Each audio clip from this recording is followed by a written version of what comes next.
วิววางเวงเพลงแห่งพนาวัดดอยสบฟางเสียดฟ้าอยากหาผู้ใดกลายคลำพระเนตรผู้น้อยตามรอยแห่งพุทธประธรรมหลวงพ่อเจ้าคุณนุนนำดังนภาพระธาตุศพฟางลอยฟ้าส่องแสงเมตตาพาคลายพระบายดีกาถาวรอวยพรตอนใจศรัทธาพึ่งพารักใครขอถวายความเคารพพระมหาเถรานุเถระครูบาอาจารย์เจ้าทั้งหลายจุตนจุองค์เจริญสุขเจริญธรรมจงได้บังเกิดมีแก่พุทธศาสนิกชนทั้งหลายที่ได้สดับรับฟังธรรมะทางสถานีวิทยุวัดฝ่ายหินมหาวิทยาลัยเชียงใหม่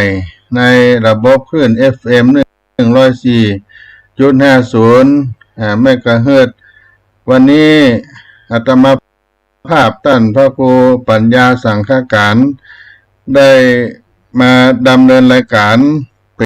เป็นรายการพิเศษได้มอบถวายให้กับวัดสลีโสดาพระอารามหลวงท่านอาจารย์พระครูสมุวิสุวัฒน์วรกิจโจเจ้าวาดวัดฝ่ายหินตินดอยสุเทพเจ้าของสถานีผู้อำนวยการสถานีวิทยุได้ประสานที่5 โมงเย็นซึ่งก็เป็นรายการของทางช่อง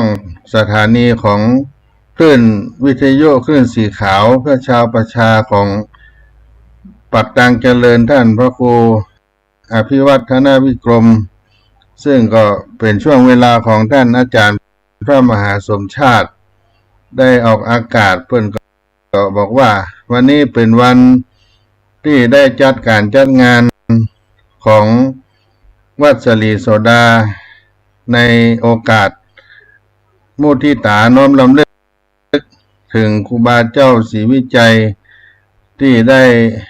สร้างทางขึ้นดอยสุเทพเป็นวันปฐมลงจอบแรกครบรอบ89 ปีในวันที่9 พฤศจิกายน 2566ในวันนี้เดือนนี้ปีนี้ก็ได้ถวายเวลาให้กับทางวัดสลีโสดาพระอารามหลวงก็ได้มาดำเนินรายการพบปะกับพี่น้องท่านคนฟังสาธุชนทั้งหลายก็ขอกราบขอบพระคุณท่านเจ้าของสถานีและเจ้าของรายการที่ได้มีโอกาสถวายเวลานี้เป็นและช่วงถ่ายเวลาถ่ายทอดไลฟ์สดออนไลน์ไลฟ์สดทีวีออนไลน์วัดฝ่ายหินให้ท่านสาธุชนพี่น้องท่านคนฟังได้ยินเสียงได้หันภาพด้วยการถ่ายทอดของท่านอาจารย์พระครูสมุวิสุวัฒน์วรกิจโจและก็ขอกราบขอบพระคุณที่เจ้าของสถานีหรือเจ้าของรายการที่ได้ถวายเวลาและช่วงสถานีลิงสัญญาณไปให้พุทธศาสนิกชนได้หันบรรยากาศพิธีทำบุญตักบาตรน้อมมุทิตาสักการะครูบาเจ้าศรีวิจัยครบรอบ89 ปีการสร้างทางขึ้นดอยสุเทพในวันนี้ตัวในต้นรายการนี้จะเมื่อพี่น้องท่านผู้ฟังได้รับฟัง คีตธรรมสกรรมก่อนเนาะจะได้เข้าสู่สาระได้อู้ได้จากกันได้เตรียมตัวสกรรมเพราะว่าสถานีวิทยุวัดไฟหินก็ไฟดับท่านอาจารย์ว่าตะกี้ไฟกำลังมาก็เตรียมตัวเตรียมใจสกรรมก่อนเนาะบางคีตธรรมสกรรมเดี๋ยวกับมาป้ากันเนาะ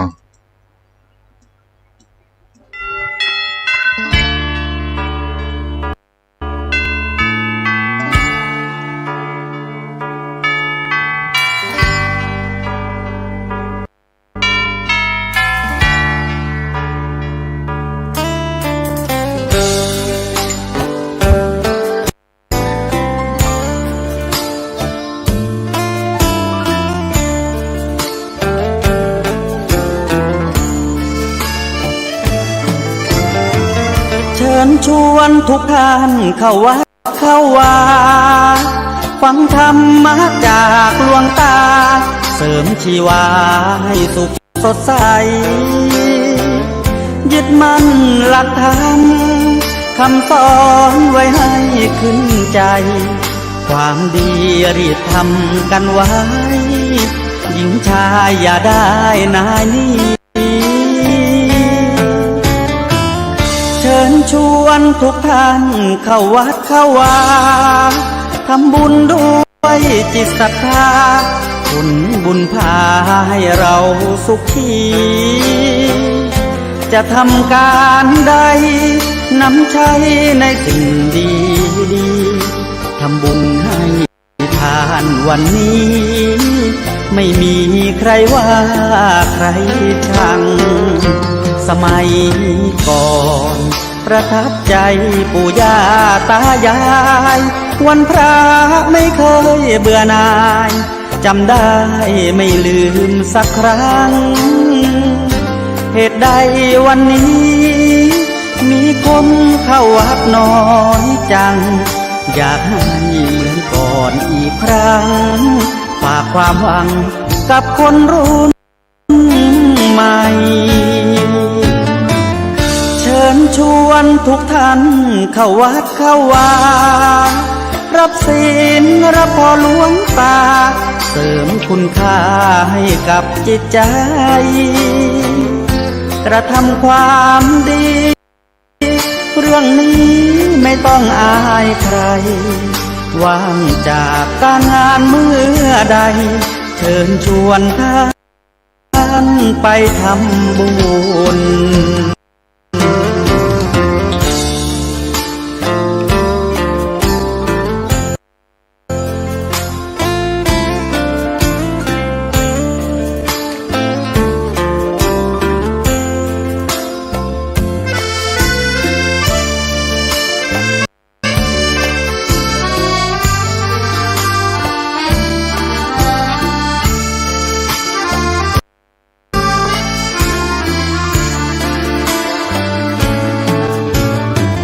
เชิญชวนทุกท่านเข้าวัดเข้าวารับศีลรับพรหลวงตาเสริมคุณค่าให้กับจิตใจ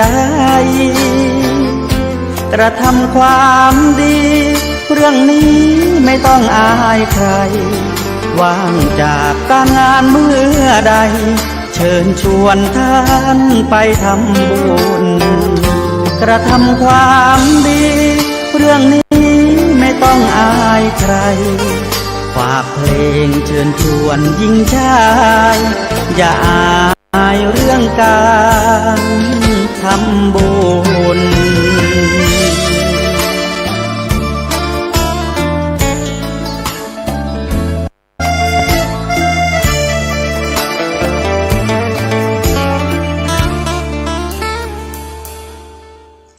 ก็มาปะพบกันหลังจากได้รับคีตธรรมในรายการจบลงไปวันนี้ญาติโยมทั้งหลายอาตมาภาพได้มีโอกาสได้มาเข้ารายการเป็นพิเศษได้รับถวายเวลาซึ่งก็เป็นรายการของทางสถานีวิทยุที่เบิ่นได้ลิงก์สัญญาณมาหาวัดฝ่ายหินมหาวิทยาลัยเชียงใหม่ของท่านอาจารย์พระมหาสมชาติ ในสถานีวิทยุคลื่นเสียงสีขาวเพื่อชาวประชา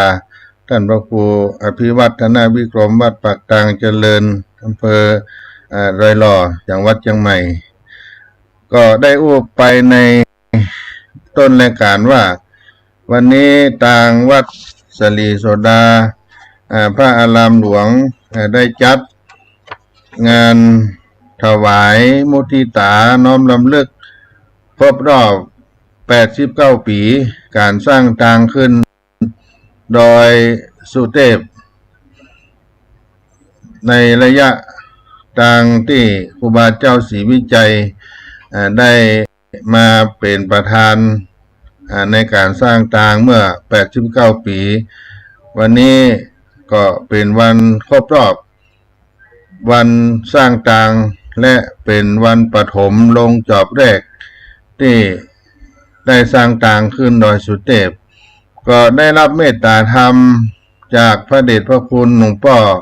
พระธรรมวชิรโกศลในนามคณะสงฆ์วัดสลีโสดาพระอารามหลวงได้เป็นผู้ดำเนินการในฝ่ายสงฆ์ในฝ่ายฆราวาสก็มี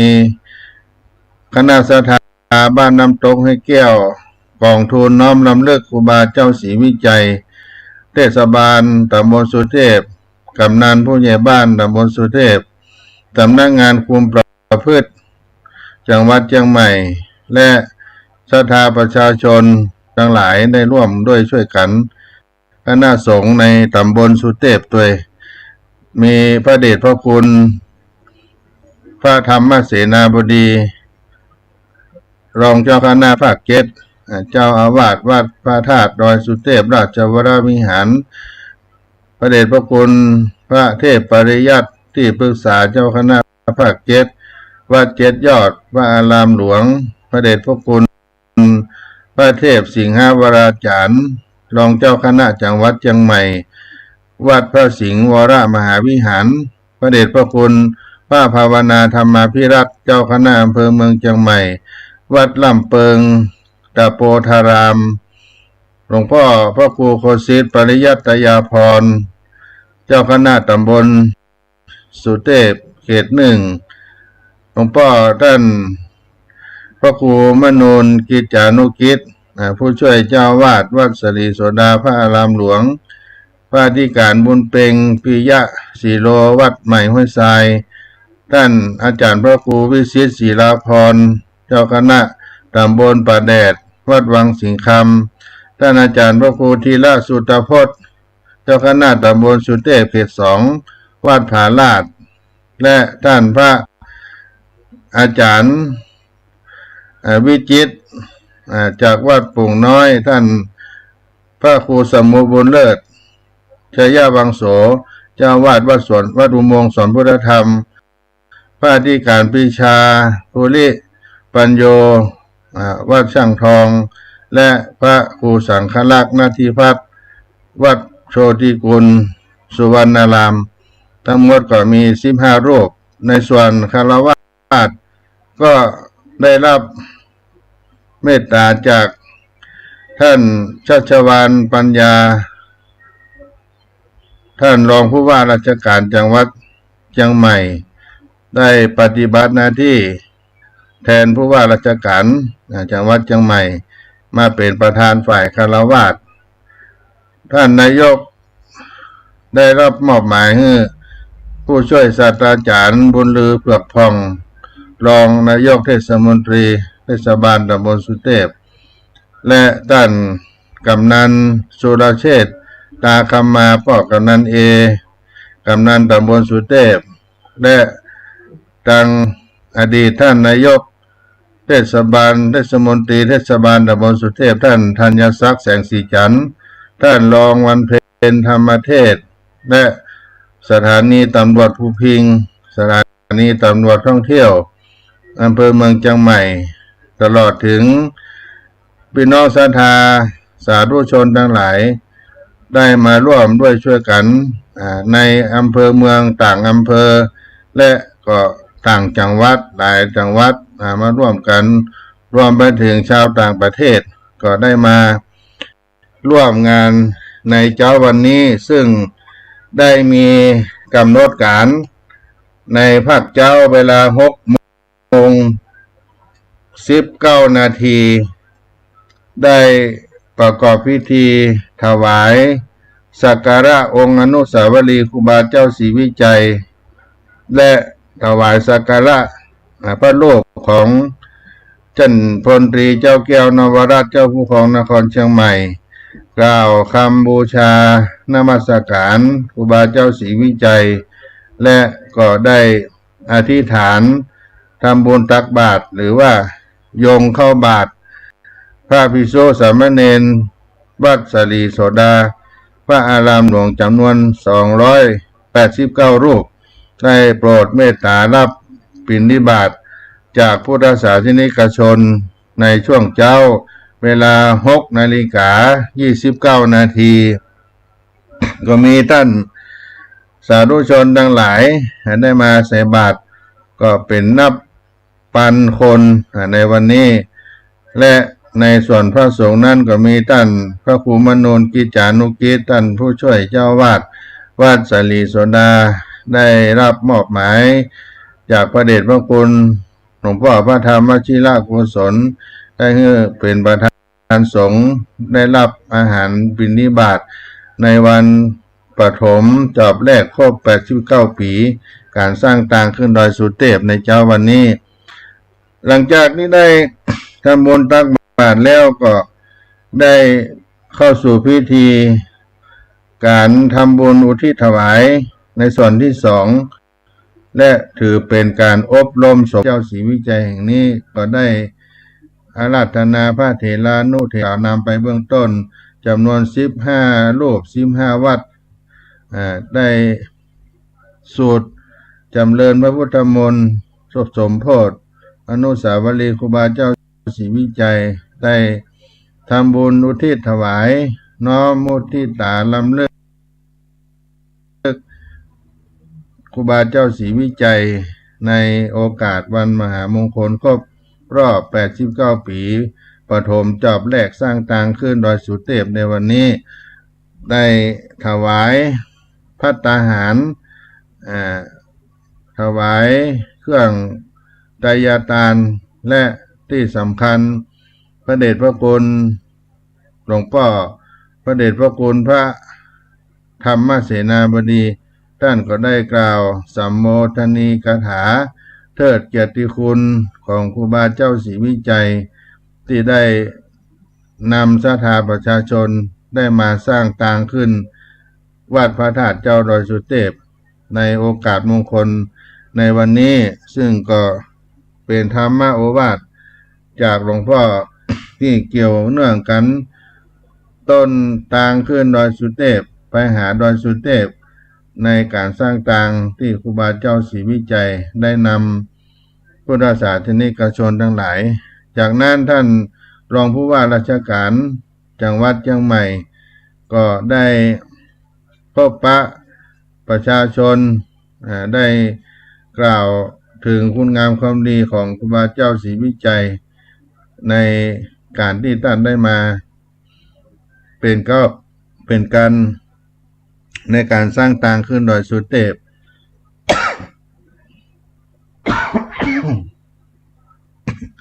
ขออภัยญาติโยมในครั้งนี้ตัวจากนั้นก็ได้ตรวจน้ำรับพรจากคณะสงฆ์ทั้งปวงถวายพระทหารเจ้าเสร็จจากนั้นกรมโครงการของสำนักงานคุมประพฤติเรียกว่าโครงการสักการะครูบารักษาห้วยแก้ว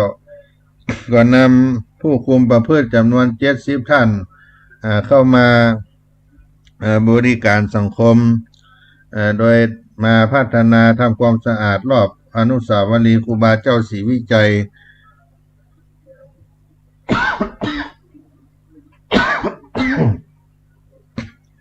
ขอสุมาไปญาติโยมแล้วก็ได้มาทำความสะอาดช่วยการเก็บสถานที่ในการจัดงานโดยบริการสังคมและที่สำคัญก็ขออนุโมทนาครับ เจ้าภาพโรงทานอาหารต่างๆจำนวน20กว่าโรงทานที่จำชื่อได้ก็มีจำชื่อบ่ได้ก็มีเพราะว่ารายชื่อก็อยู่ที่ประหลวงจรัญคำสอนไปแต่เจ้าซึ่งก็บ่ได้เก็บรายชื่อไว้เพราะฉะนั้นพี่น้องทั้งหลายที่ได้มาเป็นเจ้าภาพโรงทานก็ถือว่าได้มาบูชาต่อครูบาเจ้าศรีวิจัยที่มีจิตศรัทธาเคารพนับถือต่อครูบาเจ้าศรีวิจัยในการทำบุญในเจ้าวันนี้ด้วยท่านสาธุชนพุทธบริษัททั้งหลายในการทำบุญก็เป็นสิ่งที่เราท่านทั้งหลายได้มาหวนรำลึกถึงวันสำคัญในการสร้างทางขึ้นดอยสุเทพเพราะว่าในอดีตนั้นที่ครูบาเจ้า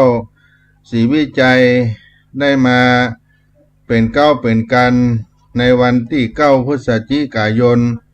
พุทธศักราช2477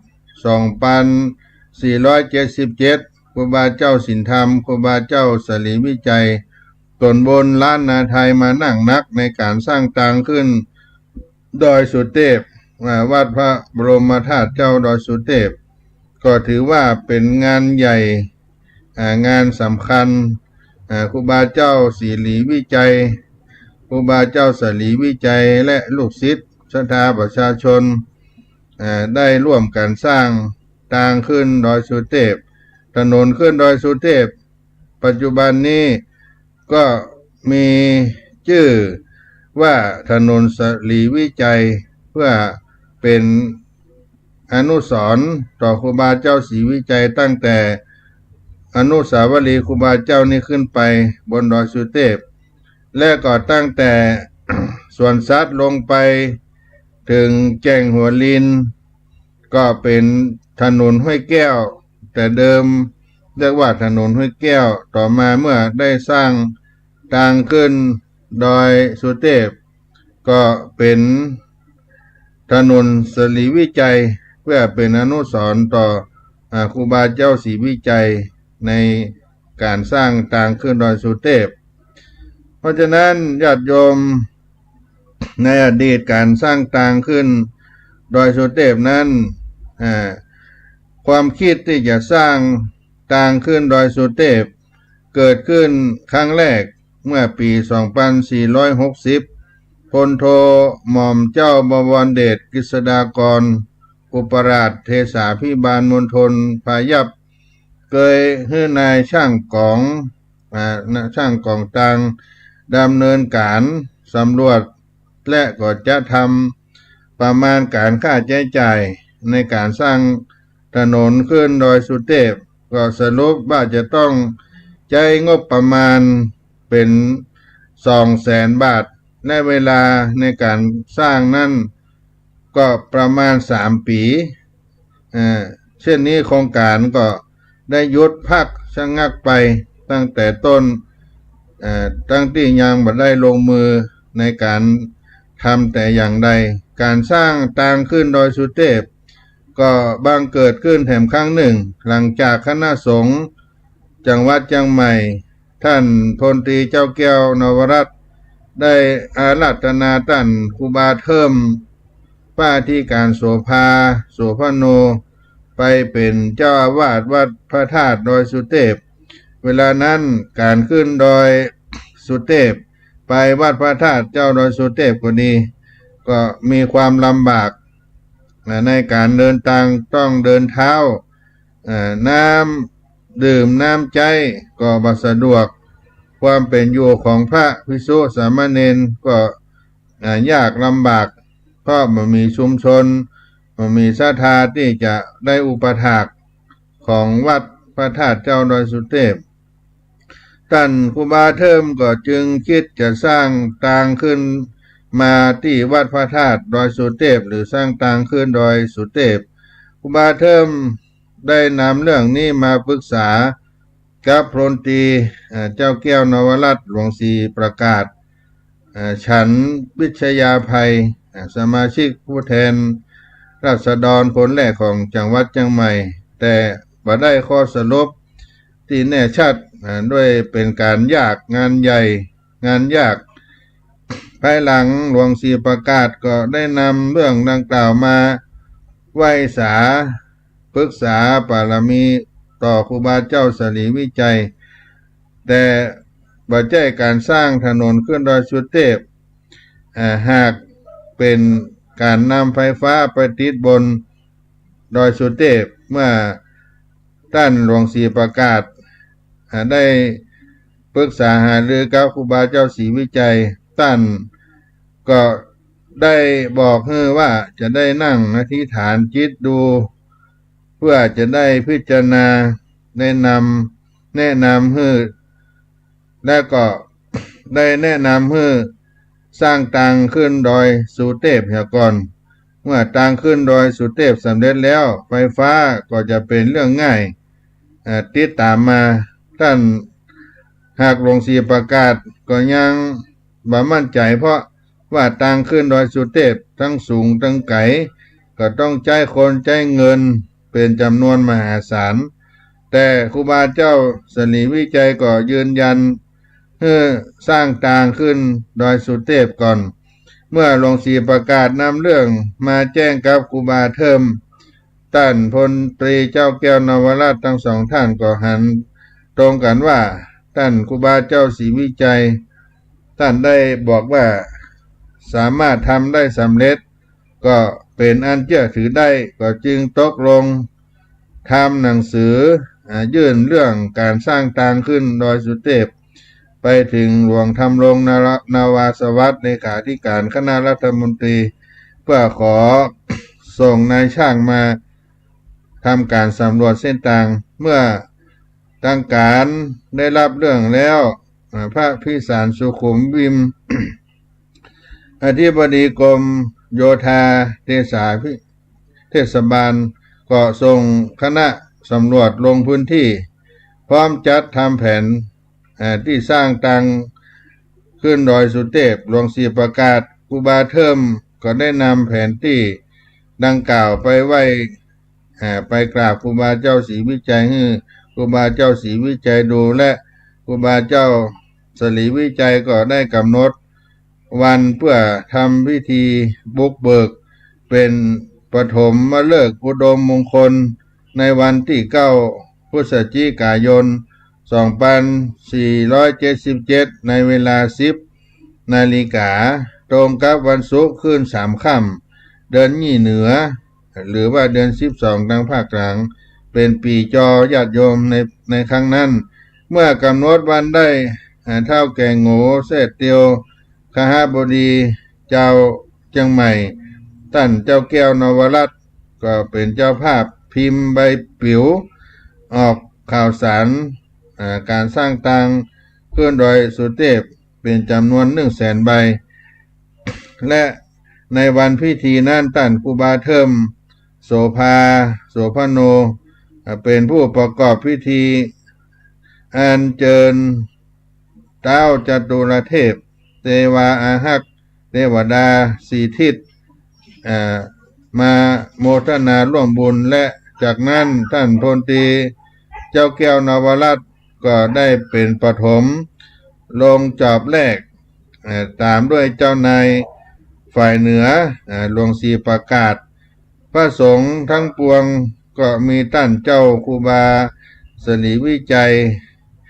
ได้สวดชัยมังคลคาถาสวดชยันโตเป็นมังคลมงคลและท่านเจ้าครูบาสินธรรมครูบาเจ้าสลีวิจัยก็ได้ประกาศต่อสาธารณะว่าการนี้เป็นการใหญ่จะสำเร็จได้จะต้องมีเทพบุตรเทวธิดามาช่วยให้สำเร็จแล้วก็จี้ไปกับอุบาสกอุบาสิกาใจยิงตั้งหลายที่มาร่วมงานว่าเป็นเทวเทวดาที่จะต้องได้ช่วยกันให้มันสำเร็จในการสร้างทางขึ้นดอยสุเทพการสร้างทางขึ้นดอยสุเทพนั้นครูบาเทิมครูบาเจ้าสินธรรม บาเจ้าศรีวิจัยก็ได้แบ่งการควบคุมงานโดยครูบาเทิมก็มีหน้าที่กำกับดูแลควบคุมเส้นทางลักจากวัดพระธาตุเจ้าดอยสุเทพลงมาส่วนครูบาเจ้าศรีวิจัยก็ควบคุมการทำงานจากขวงครูบาเจ้าศรีวิจัยปัจจุบันนี้ที่วัดสลีโสดาพระอารามหลวงขึ้นไปถึงวัดพระธาตุเจ้าดอยสุเทพและได้ทำหน้าที่เป็นประธานนั่งนัก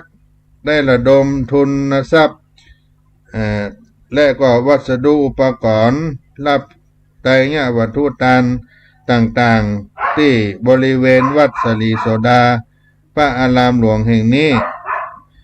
ครูบาเจ้าได้นั่งนัก ก็คือเป็นการที่ได้มาบำเพ็ญประพฤติเป็นเก้าเป็นกันฮือศีลฮือปอนต่อศรัทธาญาติโยมเป็นการต่อเนื่องเป็นระยะเวลาที่ผู้คนทั้งหลายได้มาร่วมกินร่วมทานในการเฉพาะกิจเรียกว่ามานั่งนักได้มาเป็นเก้าเป็นกันที่นี่ในเบื้องต้นอาทิตย์แรกนั้นคนก็มายังบ่นักหลายเตื้อประมาณ 2-3 อาทิตย์ขึ้นไปก็ได้ทราบข่าวจากใบสื่อสารใบปลิวออกไปทิศต่างๆทั่วภาคเหนือคนต่างหลายก็มาขอร่วมช่วยกันปูจายังพระธาตุเจ้าดอยสุเทพและบารมีครูบาเจ้าสลีวิจัยได้แบ่งพื้นที่กันคนละวาคนละ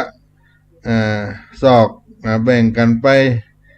คนละเล็กน้อยเพราะคนนั่นมานักมาหลายคนวาพ่องคนเกิ่งวาพ่องคนเล็กคนน้อยช่วยกันไปตามพื้นที่ตั้งแต่วัดสลีโสดาอนุสาวรีย์ครูบาเจ้านี้ขึ้นไปแต่ละวันก็มีคนมาช่วยการช่วยงานเพิ่มขึ้นเพิ่นได้กล่าวไว้ว่าอย่างน้อยบ่ต่ำกว่า 5,000 คนต่อวันที่ได้มาช่วยกันถึงพระสงฆ์สามเณรพ่อค้าประชาชนพี่น้องบนดอยพี่น้องบนเขาเจ้านายหน่วยงานราชการ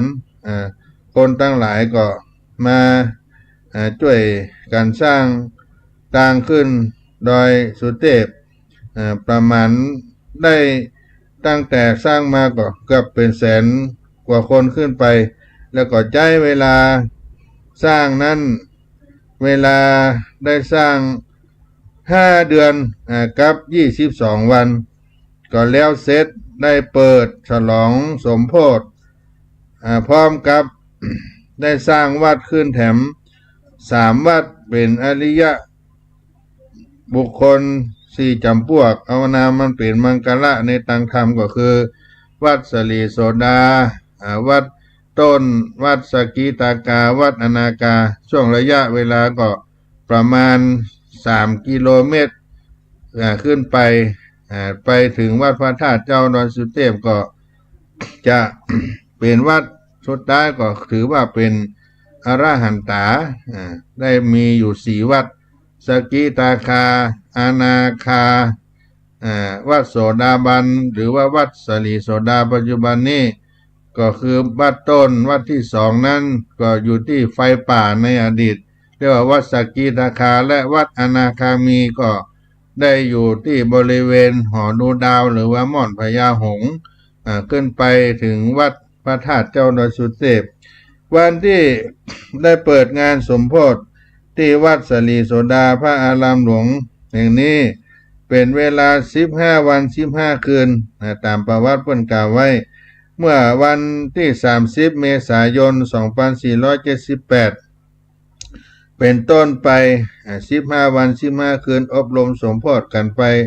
ตลอดเส้นทางถนนขึ้นไปถึงวัดพระธาตุเจ้าดอยสุเทพ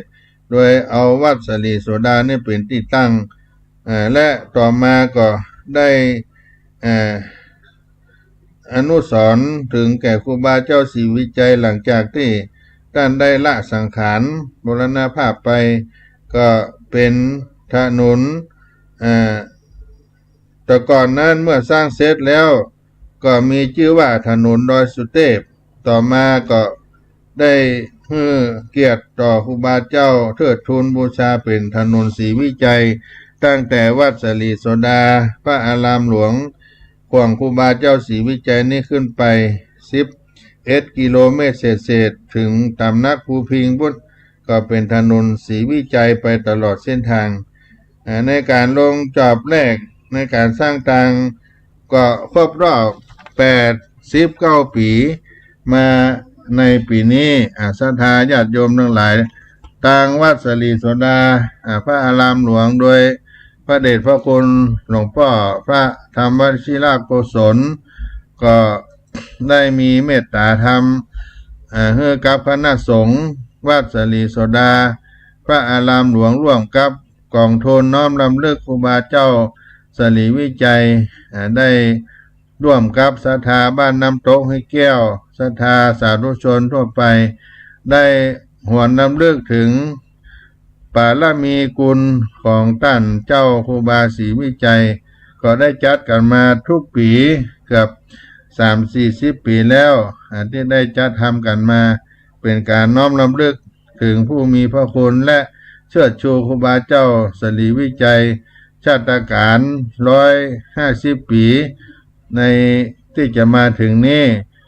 ได้เป็นบุคคลสำคัญของโลกด้วยก็ได้มีโอกาสให้ศรัทธาญาติโยมสาธุชนทั้งหลายได้มาร่วมกันทำบุญเป็นการให้ทานทุกปีที่ในขวงอนุสาวรีย์ครูบาเจ้าสลีวิจัยโดยเฉพาะท่านเจ้าครูบาสลีวิจัยนั้นเป็นบุคคลที่ สำคัญและได้ถือว่าเป็นตนบุญแผ่นดินล้านนาไทยท่านเจ้าครูบาสลีวิจัยได้ถือกำเนิดในวันอังคารที่11 เดือนมิถุนายนพุทธศักราชได้2421ตรงกับเดือน9เหนือขึ้น11 ค่ำปีญีปีขานจุลศักราชได้1,240ต่อปีเพิกญีเป็นบุตรคนที่3ของพ่อควายแม่อุษาได้เกิดที่หมู่บ้านปางตำบลแม่ตื่นอำเภอลีจังหวัดลำพูนในอดีตต่อมาก็เป็นตำบลศรีวิจัยอำเภอลีจังหวัดลำพูนเพราะเหตุการณ์ที่ได้เกิดได้เป็นปรากฏการณ์ธรรมชาติมีแผ่นดินไหวฟ้าห้องฝนตกใหญ่หลวงก็เอานิมิตอันนี้มาเป็นชื่อนามว่าอินตาเฟือนหรือว่าฟ้าห้องบางทีบางท่านก็ห้องไอ้แผ่นดินไหวก็มีหรือว่าฟ้าห้องอินตาเฟือนก็เป็นนามมงคลโดยปรากฏการณ์ธรรมชาติก็ได้ปรากฏเกิดขึ้นมาในบนโลกนี้ที่วัดที่หมู่บ้านปางอำเภอลีจังหวัดลำพูนในชีวิตเมื่อยังหนุ่มยังวัยอยู่นั่นท่านก็อยู่กับพ่อกับแม่ช่วยกันงานบ้านงานเฮือนเป็นสภาพบ้านนอกของนิคมก็อยู่กันไปตามภาษาในบ้านป่าบ้านดอยอยู่ในป่าในเขาในสมัยนั้นแต่เป็นที่แปลกอยู่อย่างหนึ่งว่าท่านอินตาเฟือนนั้นหรือว่าฟ้าห้องนั้นก็มีนิสัยที่เมตตาต่อสัตว์ทั้งหลายมีเมตตาธรรมตั้งแต่เยาว์วัยเป็นเด็กน้อยละอ่อนครั้งใดเมื่อพ่อแม่พี่น้องได้สัตว์ป่ามาก็ดีสัตว์น้ำมาก็ดีเอามาขังเอามาในโขงในหม้อไว้ท่านก็จะนำไปปล่อยให้อภัยชีวิตแก่สัตว์เป็นอย่างนี้มาตลอดอินตาเฟือนหรือว่าฟ้าห้องก็เป็นคนที่มีเมตตาธรรมมาแต่ เยาว์วัยตั้งแต่เด็กแต่น้อย และก็เจริญเติบโตใช้ชีวิตมาตามลำดับอยู่กับพ่อกับแม่ก็จากจะเข้าไปสู่ร่มผ้ากาสาวพาสพ่อแม่ก็เอาไปฝากเป็นลูกศิษย์ท่านครูบาคัตติโยเจ้าอาวาสบ้านปางในวัดประจำหมู่บ้านก็ได้มาเป็นขยมศึกษาอักขระภาษาล้านนาภาษาไทยเรียนบาลีมูลกระจายไวยากรณ์ท่องสูตร7 ตำนาน12 ตำนานได้ห้ามได้เรียนเสขียาวัดกองวัดปฏิบัติขนบธรรมเนียมประเพณีของเจ้าพุทธได้ขอบรรพชาเป็นสามเณรเมื่ออายุได้18 ปีมีนามว่าสามเณรอินตาเฟือนหรือว่าฟ้าห้องเมื่อได้เป็นสามเณรแล้วก็ได้ปฏิบัติกองวัดเป็นสามเณรที่มีอาจารย์ละสมณะสาลูกเรียบร้อยได้ครองผ้าเป็นปริมณฑลเคร่งครัดอยู่ในศีลในธรรมปฏิบัติดีงามมาโดยตลอดและที่สำคัญจะบ่าฉันอาหารที่จะปนไปด้วยเนื้อสัตว์สิ่งมีชีวิตทั้งหลายก็ศึกษาค้นคว้าในคำสอนในทางพระพุทธศาสนาพระไตรปิฎกคัมภีร์อรรถกถาต่างๆซึ่งได้ห้ามได้เรียนได้ศึกษามาจนได้อายุครบ20 ปีบริบูรณ์ย่างเข้า21ถูกต้องตามคุณสมบัติของการจะอุปสมบทเป็นพระภิกษุท่านก็จึงได้รับอนุญาตให้อุปสมบทณวัดท่าสีมาวัดบ้านห้องหลวงอำเภอบ้านห้องจังหวัดลำพูนโดยมีท่านครูบาสุมโนเป็นเจ้าคณะหมวดเป็นพระอุปัชฌาย์ได้ฉายาบัตรว่าสิริวิชโยเจ้าบ้านทั้งหลายก็นำเอาฉายานั้นมาทับศัพท์ชื่อว่าพระสลีวิจัยหรือว่าทุเจ้าสลีวิจัยศึกษาธรรมปฏิบัติธรรมในนามมงคลตามฉายานั้นมาตลอดและก็ได้ไปศึกษาในการปฏิบัติวิปัสสนาธรรมสมถะวิปัสสนาที่สำนักวัดดอยแตอำเภอแม่ทาจังหวัดลำพูนในปัจจุบันนี้เพราะกันนั้นในอดีตก็มีครูบาอุปราชเห็นซึ่งสืบจะสายปฏิบัติตามอรัญญวาสีมาแต่โบราณท่านก็ได้ศึกษาไตรสิกขาวิชาว่าด้วยศีลสิกขาจิตตสิกขาปัญญาสิกขาปฏิบัติศึกษาจนสิ้นภารกิจอันเป็นประโยชน์ส่วนตัวแล้วก็จึงอุทิศชีวิตตนบำเพ็ญกุศลในพระพุทธศาสนาปฏิบัติศาสนากิจได้เป็นประโยชน์ดำเนินชีวิตอยู่ในศีลธรรมกรรมฐานได้นำสาธุชนทั้งหลายได้เพื่อเกียรติเทิดทูนท่านว่าครูบาเจ้าศีลธรรมแถมนามหนึ่งซึ่งได้ประกาศสัจธรรมนำปฏิบัติพัฒนาปรากฏแก่สาธุชนทั้งหลายได้ศรัทธาเคารพนับถือถึงคนเปิ้นลาบเจ้าเขาเข้าขยายไปออกไปมีไปในที่ต่างๆว่าแว่นแคว้นล้านนาเป็นประธานสร้างถาวรวัตถุวัดวารามต่างๆศาสนสถานตามที่ศรัทธามาอาราธนาไปและมีถนนมีสะพานครูบาเจ้าสลีวิจัยหรือว่าครูบาเจ้าศีลธรรมก็ทำงานเพื่อเผยแผ่พระพุทธศาสนาและประชาชนมาตั้งแต่อายุ25 ปีเป็นต้นมาจนถึงได้แก่ละสังขารมรณภาพไป คนทั่วภาคเหนือนี่ก็เรียกว่าครูบาเจ้าสลีวิจัยครูบาเจ้าศีลธรรมที่ได้ประกาศพระธรรมนำพัฒนาจนลุล่วงถึงวันที่21กุมภาพันธ์2481อายุสิริรวมได้60ปีเศษก็เป็นผลงานที่ท่านได้ประกาศศาสนธรรมประชาชนได้มีความรู้ในหลักธรรมคำสอนของพระพุทธศาสนาเป็นอันมากและได้เป็นประธานสร้างวัดวาอารามสร้างสะพานสร้างขวาสร้างถนนในทั่วภาคเหนือนี้ร่วม100 กว่าวัด100 กว่าแห่งครูบาเจ้าศีลธรรมหรือครูบาเจ้าสลีวิจัยก็ได้รับขนานนามนั่นเป็นมังกรเคารพนับถือได้ว่าตนบนล้านนาไทย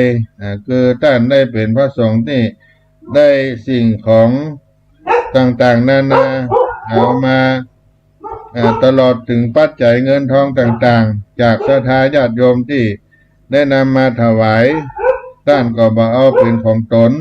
จะเอาไปสร้างสิ่งต่างๆที่เป็นสาธารณประโยชน์และท่านก็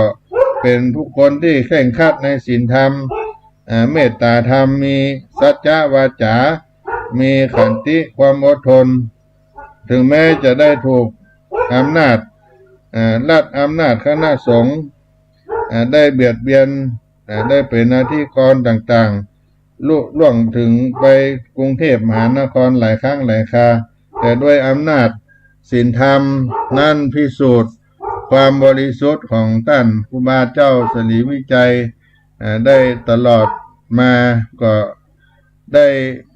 ปลอดภัยบริสุทธิ์พุทธผ่องอำนาจของศีลธรรมย่อมชนะอธรรมในกาลทุกเมื่อท่านเจ้าครูบาสลีวิจัยหรือครูบาเจ้าศีลธรรมตนบนล้านนาไทยได้กำเนิดเกิดมาในวันอังคารที่11มิถุนายน2421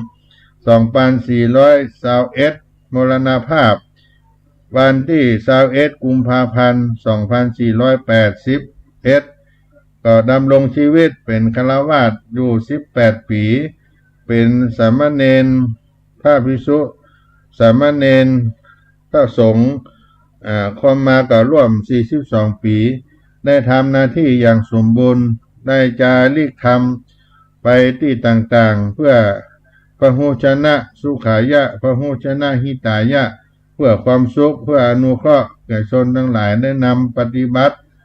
พัฒนาได้นำปฏิบัติศีลธรรมกรรมฐานเจริญจิตภาวนานำศรัทธาได้สร้างได้บูรณะวัดวาอารามต่างๆศาสนสถานถนนหนทางที่เป็นสงเคราะห์แก่คนทั้งหลายและก็ได้จำเริญด้วยการในพระศาสนามาโดยตลอดเพราะฉะนั้นครูบาเจ้าศรีวิจัยก็เป็นบุคคลที่มีคุณงามความดีต่อพระพุทธศาสนาประเทศชาติบ้านเมืองสมกับนามว่าตนบุญแห่งล้านนาไทยก็ได้สถิตสถาพรในหัวจิตหัวใจของพุทธศาสนิกชนของเฮามาตราบทั่วทุกวันนี้จนถึงปัจจุบันนี้และท่านก็จะได้ทำการเสนอเป็นบุคคลสำคัญของโลกด้วยก็ได้จัดการจ้างงานเพื่อรำลึกมุทิตาให้กับครูบาเจ้าสลีวิจัยในวันนี้ในวันสำคัญที่ได้เป็นวันเริ่มแรกปฐมฤกษ์ปฐมจอบแรกการสร้างตางขึ้นดอยสุเทพครบ89ปีในวันพฤหัสบดีที่9พฤศจิกายน2566ในครั้งนี้ก็ขออนุโมทนากับทุกท่านอีกคราหนึ่งที่ได้ร่วมด้วยช่วยกันให้การงานในวันนี้ได้สำเร็จส่วนพระสงฆ์สามเณรที่ได้เป็นเป็นกันก็มีวัดสลีโสดาพระอารามหลวง ด้วยเมตตาธรรมพระเดชพระคุณพระธรรมวชิรโกศลเจ้าวาดวัดสรีสุดาหลวงพ่อผู้มีเมตตาธรรมให้คณะสงฆ์ได้ร่วมกับคณะกองทุนน้อมรำลึกครูบาเจ้าสรีวิจัยก็มีพระหลวงจรัญคำสอนเป็นประธานกองทุนและศรัทธาบ้านน้ำตกให้แก้วเป็นศรัทธาลักษณ์ประจำวัดสรีโสดาพระอารามหลวงแห่งนี้ก็สำเร็จเสร็จสิ้นไปด้วยดีหน่วยงานราชการบ้านเมืองศรัทธาพ่อค้าประชาชนก็ทยอยกันไปถ้านับได้ก็ร่วมเป็นพันคนในวันนี้รวมไปถึงโรงทาน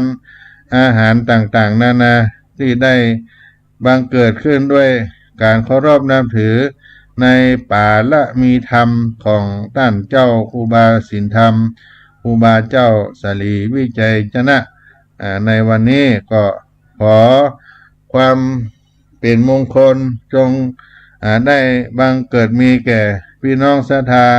สาธุชนทั้งหลายที่ได้สดับรับฟังในครั้งนี้ด้วยตอนนี้ก็จะให้รับฟังเสียงธรรมะในความเป็นมาของครูบาเจ้าสรีวิจัยในการสร้างทางขึ้นดอยสุเทพเมื่อพี่น้องได้ฟังสักกรรมก่อนเนาะอาจารย์พระครูสมุวิสุวัตเพิ่นได้ส่งเอามาให้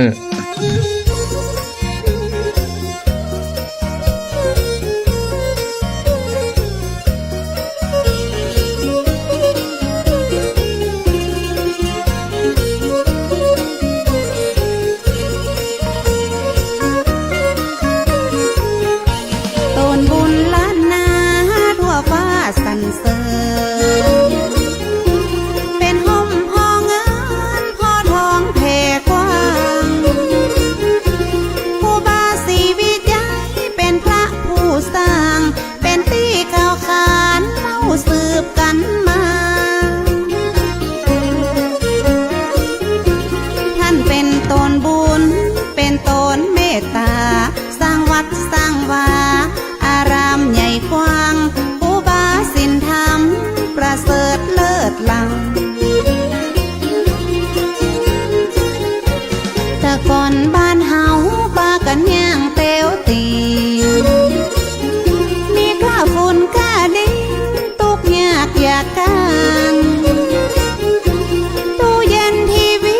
ยังบ่มีเข้าบ้านถนนหนทางบ่ได้ลาดยางบ่ต้อ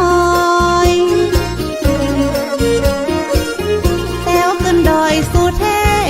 ลมพัดซอยซอยเป็นตาเป็นดอยลัดตามห้อยห้อมหอยเป็นหมอกเป็นเมยปัดเจยจุ่มเนื้อแถว4-5 ชั่วโมงกว่าจะขึ้นไปถึงเหงื่อออกไหลซึ้งก็เหม็นผ้าเหม็นเสื้ออิดอ่อนกลางเขาพักยังเป็นมือเขาคุ้มคือเป็นห่มบางดาวเที่ยวดงเรียบเลาะพาหินปูนเขากว่าตีหมู่เฮาจะขึ้นไปใดครูบาศรีวิจัยต้านห่วงใยเจนเราหลวงศรีประกาศและกราบนมัสการนิมนต์ครูบาสินธรรมขอมาย่อยกึศสร้างว่าจะปักเสาไฟขึ้นไปแบบนั้นครูบาสินธรรมบ่ได้หับปากหับกาครูบาบอกเธอหูเหตุการณ์ต้องสร้างหนทางขึ้นไปถึงจะได้ถึงจะปักเสาไฟขึ้นไปง่ายครูบาศรีวิจัยว่าจะสร้างถนนอย่างรถยนต์แต้วขึ้นบนหือได้หลวงศรีประกาศยกมือสาขึ้นไว้ว่าเฮาบ่มีเครื่องไว้เครื่องใจ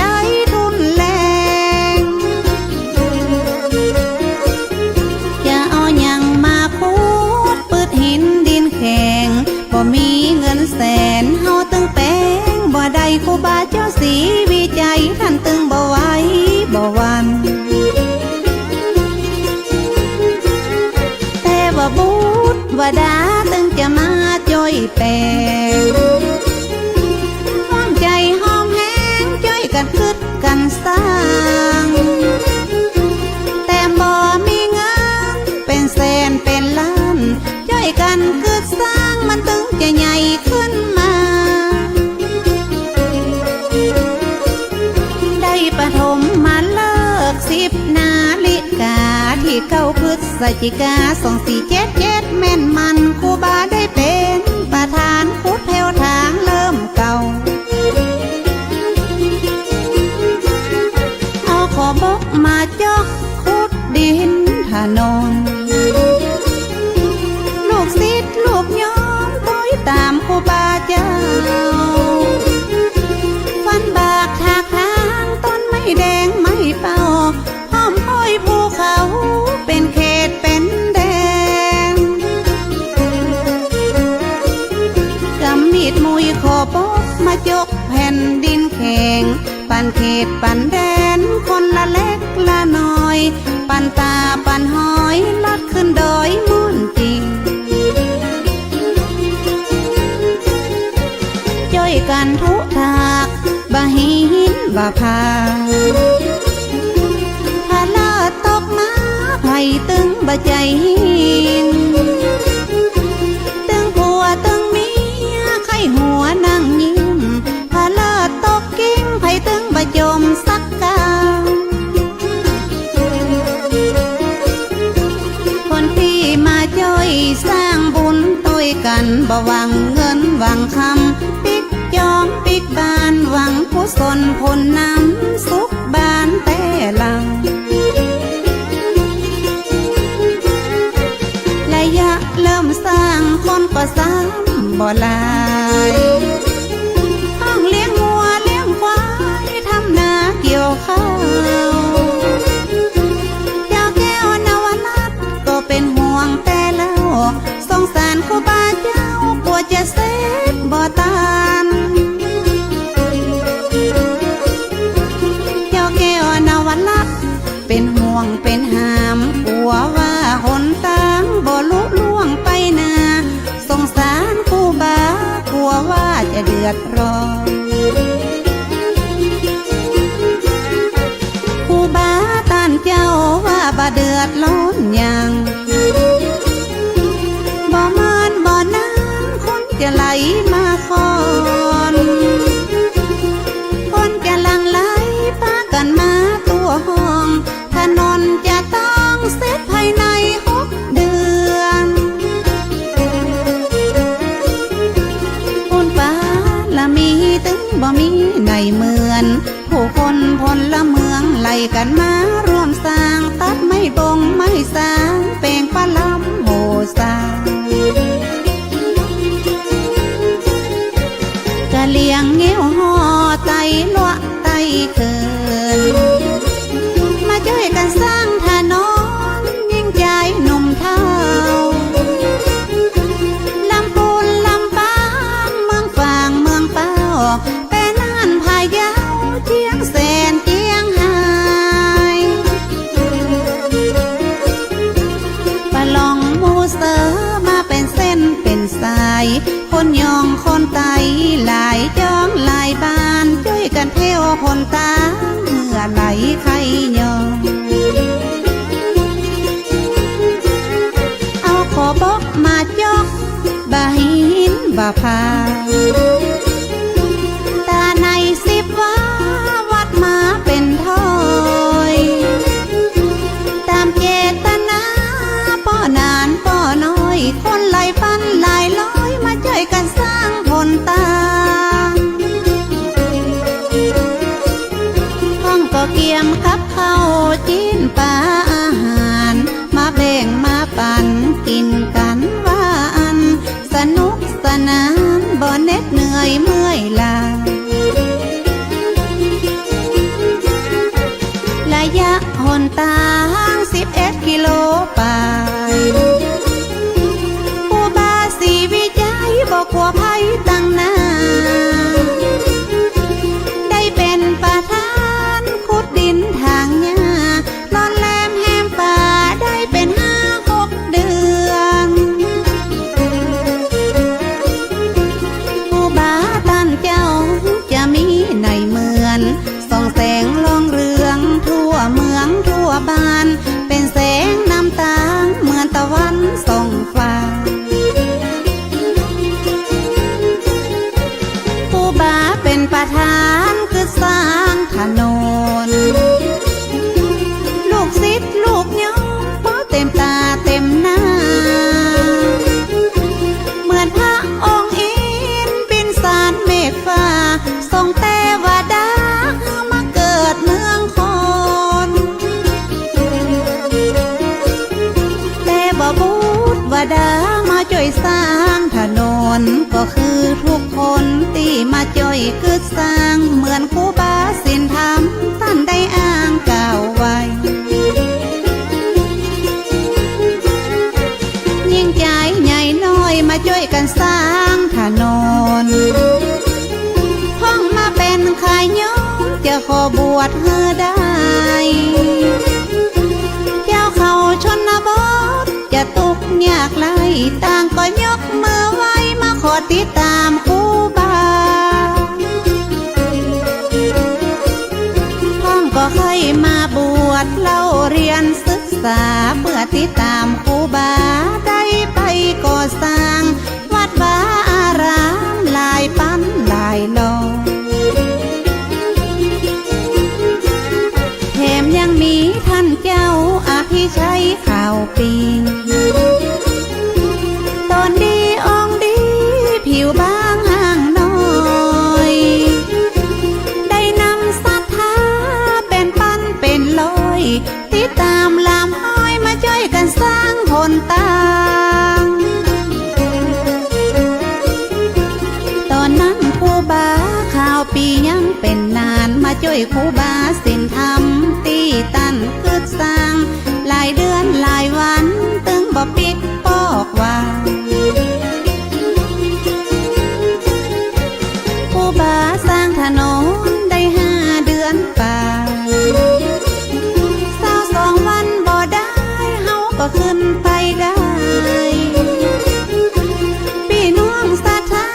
ปากันยกมือไหว้พ้องปอลำให้พ่อปาละมีครูบาพ้องเกิดปีติเป็นน้ำหูน้ำตามีความศรัทธาครูบาท่านเจ้าเจ้าไทยภูเขาปากันเฝ้าแวดล้อมเหมือนกับเนรมิตบ่คิดบ่ฝันเมื่อแต่วดาบันดาลเฮาหันตัวห้องครูบาสินธรรมชื่อเสียงดังกองดังไปตัวห้องถึงจันอินจันพรคนมาช่วยครูบาเหมือนหาฟ้าหาฝนพอเต็มถนนขึ้นบนดอยว่าอันกำนันหนตางก็เสร็จงามเรียบร้อยวันที่30ตรงกับเดือนเมษาท่านเจ้าครูบาบอกมาเป็นถ้อยลูกศิษย์ลูกโยมตั้งป้อนานป้อน้อยถ้าเน้นเห็นน้อยมาช่วยกันทำบุญจะจัดพิธีทำบุญเปิดถนนเดือนเมษายน2478แม่นมันอย่าได้เปิดหนทางได้จัดงานครั้งนี้พร้อมจะได้เป็กครูบาข่าวปีอย่าได้ทำพิธีร่วมกันที่นี่คณะศรัทธามาหลายต่างหลายตีลงท่าลงลีมาวัดศรีโสดาเตรียมเครื่องไตรยาตา จะตากะเกียมเตรียมดาศรัทธามาแต่งซ้อมเจ้าไตเจ้ายองกะเลียงปะลองเงี้ยวลืมเจ้าแก้วนวรัตน์มาร่วมพิธีเปิดถนนได้ขับรถยนต์ให้ครูบาได้นั่งคืนได้เลิกได้ยามมาช่วยกันลุมครูบาได้นั่งรถขึ้นห้องตีกองสะบัดใจพ่องฟ้อนพ่องเต้นไปเป็นเส้นเป็นสายจนไปถึงบันไดขึ้นพระธาตุวาอันได้ฉลองคนต่างขึ้นดอยสุเทพตอนนั้นกราบนบพระพุทธพระธรรมพระสงฆ์ขอเป็นมงคลครูบาได้สร้างกลายเป็นทรัพย์ป่าทองห้องโพใหญ่กว้างคุ้มครองเจ้าบ้านได้กราบไหว้บูชาพี่น้องไทยต่างชาติต่างศาสนาไว้ปาละมีครูบาที่ท่านได้เกิดสร้างถนนหนทางขึ้นบนดอยสุเทพ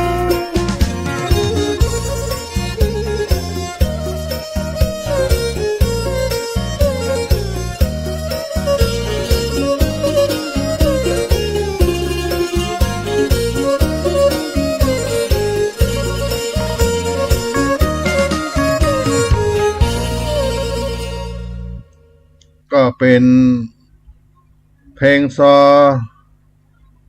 ตำนานการสร้างตางขึ้นโดยสุเทพโดยพี่ทิพวรรณจันทร์สวยจ้างซอที่มีชื่อเสียงของอย่างวัดเชียงใหม่ของเฮาได้นำเอามาปั่นมาฝากพี่น้องท่านพุทธศาสนิกชนคนฟังตั้งหลายในเมื่อค่ำยามเย็นในวันนี้ด้วยเป็นรายการพิเศษที่ทางสถานีวิทยุวัดไฟหินท่านอาจารย์ได้มอบถวายปูจาต่อครูบาเจ้าสลีวิจัยแต่ก็เป็นช่วงเวลาของท่านอาจารย์พระมหาสมชาติชาตปัญโยที่เป็นพระวิทยากรบรรยายรายการในช่วงนี้ในรายการของวัดไฟหินแล้วก็ที่คลื่นสีขาวเพื่อชาวประชาวัดปากตังเจริญสถานีของท่านอาจารย์พระครูอภิวัฒนวิกรมผู้อำนวยการสถานีได้มอบปุจจาต่อครูบาเจ้าศรีวิจัยอัตมาภาพท่านพระครูปัญญาสังฆการก็ได้มาดำเนินรายการมามาจ๋าลืมเล่าความหลังข้างอดีตลำลึกถึงครูบาเจ้าสลีวิจัยที่มีพระคุณต่อแผ่นดินล้านนาพระพุทธศาสนาต่อประเทศชาติบ้านเมืองครูบาเจ้าศีลธรรมครูบาเจ้าสลีวิจัยเป็นพระเถระในแผ่นดินล้านนาไทยได้อุโคตขึ้นในแผ่นดินล้านนาไทยสมัยรัตนโกสินทร์ก็ถือว่ามันมีภัยที่จะเด่นดังและก่อนนั่งอยู่ในหัวจิตหัวใจของมหาชนทุกยุคทุกสมัยเต้าครูบาเจ้าสลีวิจัยครูบาเจ้าศีลธรรมพระเถระผู้ฝักใฝ่ในบุญกุศลผู้ที่ได้เคารพนับถือในเรื่องบุญกินบุญทานก็เรียกท่านว่าเจ้าตนบุญอุ่นเมืองล้านนาไทยคนที่เคร่งครัดในศีลในธรรมก็จะถวายสมญานามให้ท่านว่าเจ้าศีลธรรมหรือว่าครูบาศีลธรรมไปตามความเคารพนับถือและถ้าไปตามถิ่นกำเนิดบ้านเกิดเมืองนอนก็จะเรียกว่าครูบาเจ้าวัดบ้านปาง หรือว่าครูบาเจ้าสลีวิจัยความเป็นครูบาความเคารพนับถือก็มาปรากฏในอาณาจักรของล้านนาไทยก็เริ่มตั้งแต่สาธุหรือว่าสิทธิครูบาสวามีสมเด็จและอาชญาธรรมครูบานิยมขนานนามเรียกพระเถระที่ปฏิบัติดีงามในศีลในธรรมมีอายุพรรษามีความเคารพต่อศรัทธาประชาชนบางครั้งก็ยังเป็นพระภิกษุหนุ่มน้อยอยู่ที่ศรัทธาทั้งหลายเคารพนับถือเปิ้นก็ห้องครูบาอยู่ตามความนิยมของสาธุชนครูบาเจ้าสลีวิจัยครูบาเจ้าศีลธรรมก็เป็นสมญานามที่มหาชนคนแผ่นดินล้านนาของเฮาได้ถวายแก่ท่านด้วยความศรัทธาความเคารพนับถือเทิดทูนเกียรติคุณท่านไว้อยู่ในหัวจิตหัวใจนั่งอยู่ในจิตในใจของคนแผ่นดินล้านนามาโดยตลอดครูบาเจ้ามีศักยานุภาพมีปาละมีธรรมมากมายก่ายกองในด้านสมาธิธรรมในด้านจิตวิทยาในความเป็นศักยภาพของท่านในด้านปาละมีในด้านสถาปัตยกรรมในด้านการปกครองในด้านความเมตตาธรรมที่ท่านมีโดยเฉพาะเรื่องจิตวิทยาที่ท่านได้ปรากฏให้กับคนทั้งหลายหันต่างเมื่อท่านได้มานั่งเป็นประธานบูรณะปฏิสังขรณ์วัดวาอารามต่างๆในจังหวัดเชียงใหม่แล้วก็ได้สร้างทางขึ้นดอยสุเทพท่านก็ได้กล่าวแก่คนทั้งหลายว่า